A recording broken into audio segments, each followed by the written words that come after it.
Very difficult to get that guy. And again, it's Saturday, November 6th at the Westin Chicago Northwest in Itasca. Get your tickets right now, folks. FreedomSummitChicago.com. That's FreedomSummitChicago.com. So just when you've given up John Durham for dead, he, against the backdrop of a statute of limitations deadline, indicts former Clinton attorney Michael Sussman of Perkins Coie law firm tied to the Dem Party for on one count of lying to the FBI.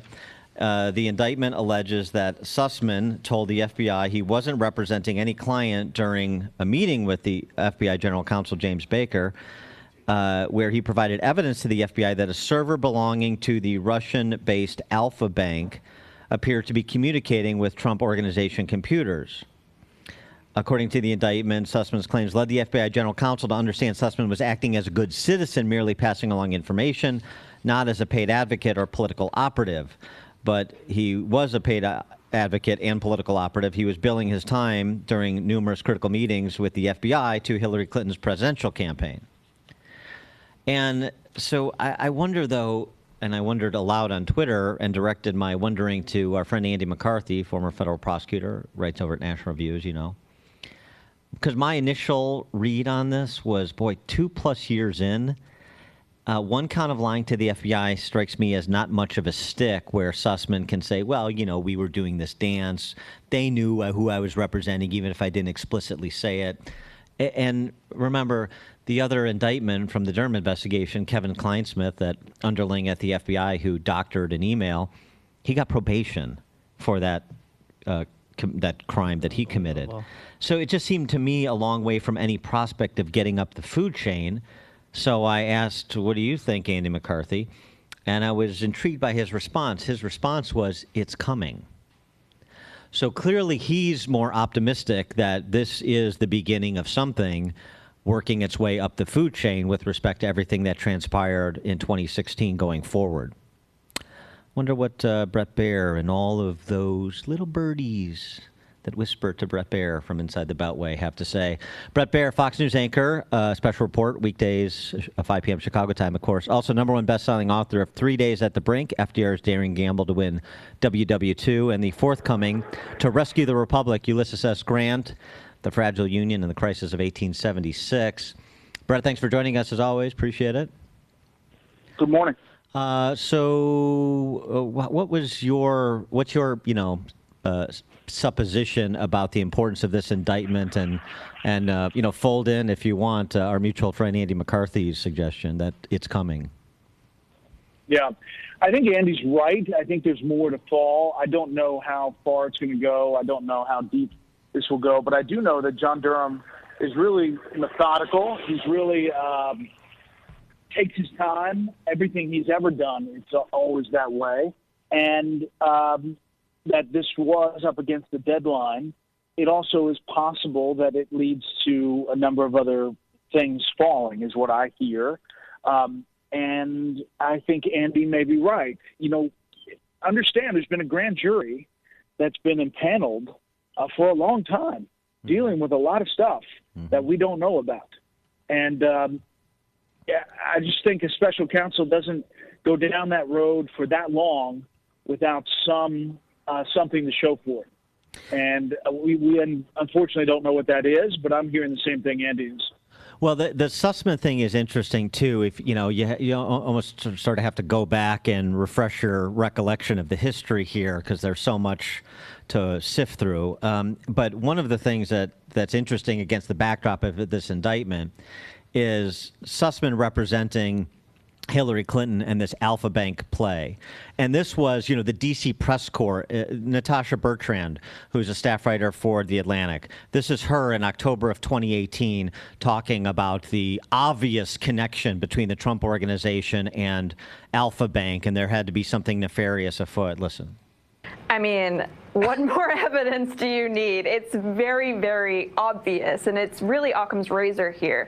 The fact that we still have not been able to rule out the idea that this was a covert communication channel 2 years after the fact that no one has come forth with a plausible explanation for why this was happening, for why Alpha Bank was one of 3 organizations communicating with the Trump server in those months leading up to the election is just completely remarkable. And I think the fact that Frank's story got overlooked or criticized as much as it did, and the fact that now it's being revisited and you have the editor of the New York Times saying that there, was a story there, just shows the lack of imagination. Mm-hmm. So remarkable and obvious that something nefarious was afoot. That was the clear implication of what she was saying about this. But there's something else that could have been afoot, too, which is the Hillary Clinton campaign cooking this up out of whole cloth. A reminder, the CIA briefed Obama and Biden on intelligence suggesting Hillary and her campaign cooked up this entire Russia hoax thing as a scheme to deflect from Hillary's email server issues. We don't know that for sure, but this indictment is sort of in that universe of trying to perhaps get to that answer.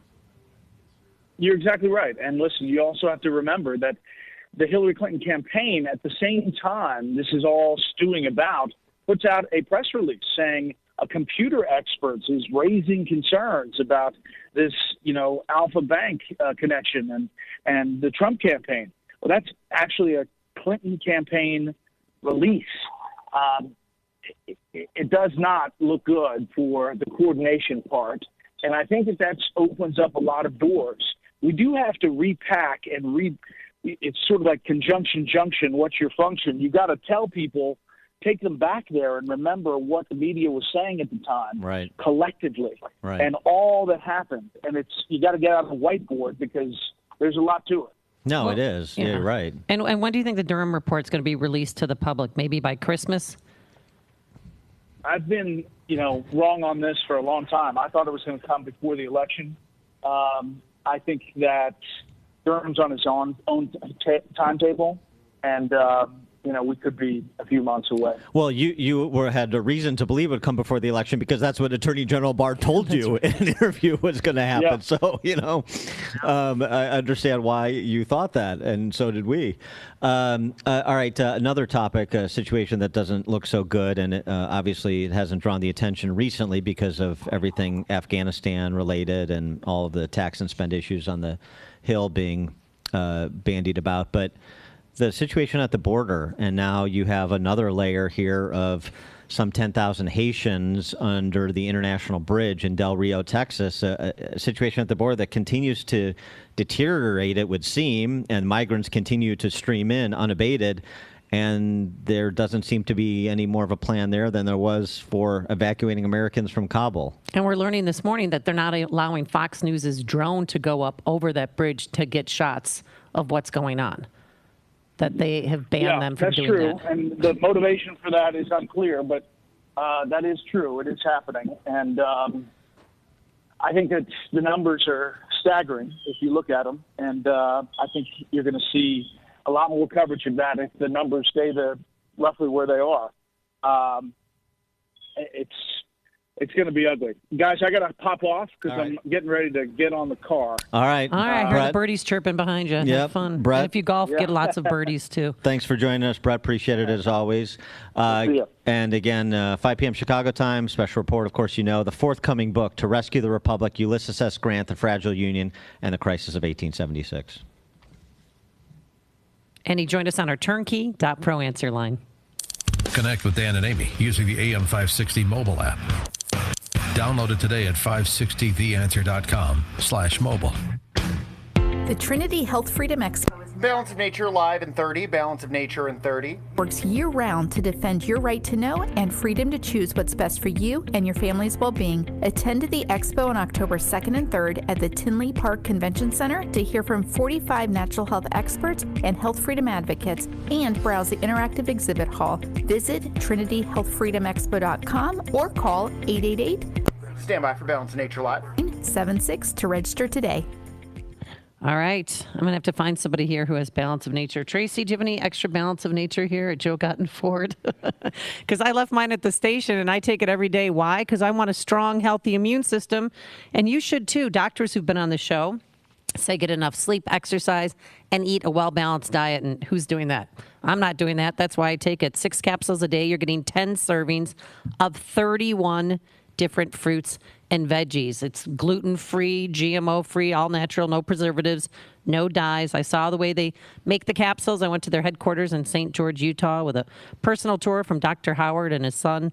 And they stand by their product because their product works. And there's tens of thousands of satisfied customers, and you could be one too. So go to balanceofnature.com. Type in Chicago in the promo code. You'll get free shipping and 35% off your first preferred order of fruits and veggies. Again, that's balanceofnature.com. Discount code Chicago. This is attorney Stephen Leahy. This isn't the first crisis we faced together. Back in '08, business professionals in trouble sought help from bankruptcy attorneys. You're back at 2715, trying to gain full financial recovery. They should have just called me. Let me tell you about Chuck. His small business crashed in the '08 crisis. He faced 2 foreclosures, overbearing creditors, and the dreaded IRS. Chuck would not even get out of bed in the morning. His wife heard me on the